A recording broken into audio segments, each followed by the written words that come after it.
Anybody else, raise your hand. I'll come to you too. Here we go.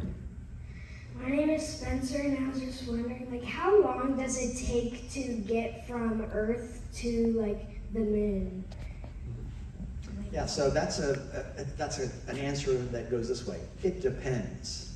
So back in the Apollo missions, when we first sent people to the moon, 6 American crews went to the moon and landed on the surface there back from 1969 until 1972. And they flew the giant Saturn V moon rocket. Did you go out to the Apollo Saturn V center today and see the moon rocket? Yes, you did. Lying sideways in the big hangar. A big rocket in the building you saw. Yeah. Oh, yeah. That rocket took the astronauts to the moon. It took them 3 days to get there. And then about 2.5 days on the way back because Earth's gravity was pulling them more strongly on the way back.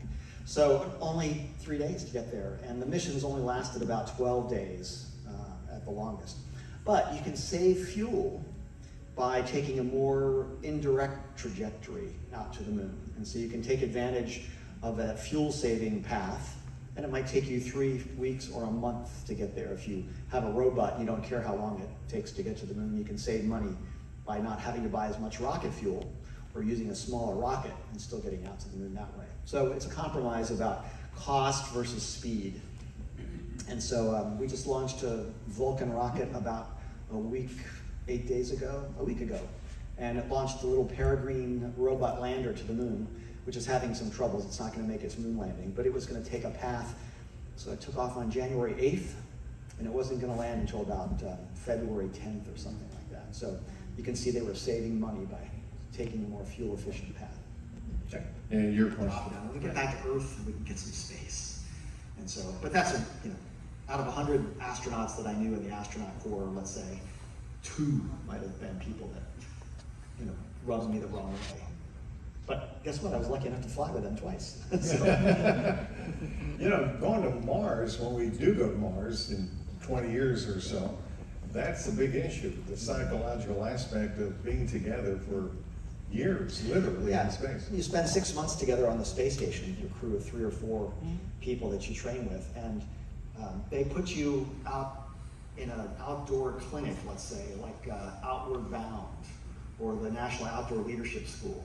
And you go on an expedition for 2 weeks in some harsh desert environment or cold of Canada, or you go to a kayaking expedition or something, and you work together for 2 weeks on this expedition, and they look at how you work as a team, and they identify the irritants, and they have actually rearranged crews based on those evaluations of people under stress. So they do have a system for making sure that you'll be compatible when you get up there. And your other question was about what I feel is my biggest accomplishment. Personal, let go, and you're not going to go anywhere. And then you can just move around on your fingertips for 6 or 7 hours. Did you ever have that feeling that when you first stepped out, I know you got the sun shield and you step out, on the shuttle you're in the payload bay, but when you had the Earth below you, did you ever go, wait a minute, I hope this works? Well, yeah, physically, as an engineer or a scientist, you're not going to drop off. But you have to overcome, your lizard brain. It's way down here at the bottom of your skull. And it's telling you, hey, if I let go, I'm going to drop off. And I never really had an overwhelming sensation of height.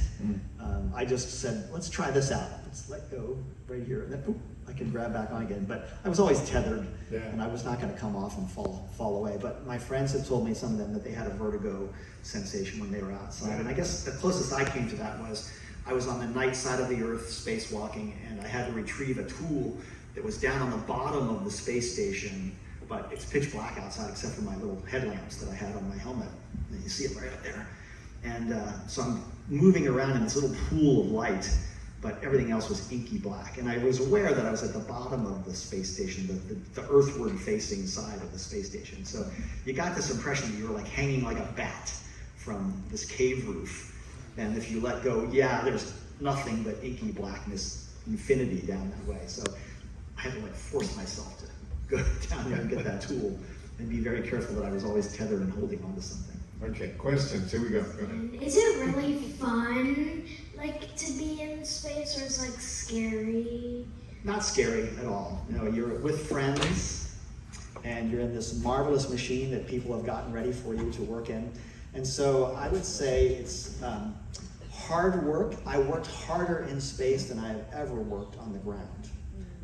flat out doing everything as perfectly as I could for 16 hours in a row. Your brain has to focus and concentrate, and so that was very hard work.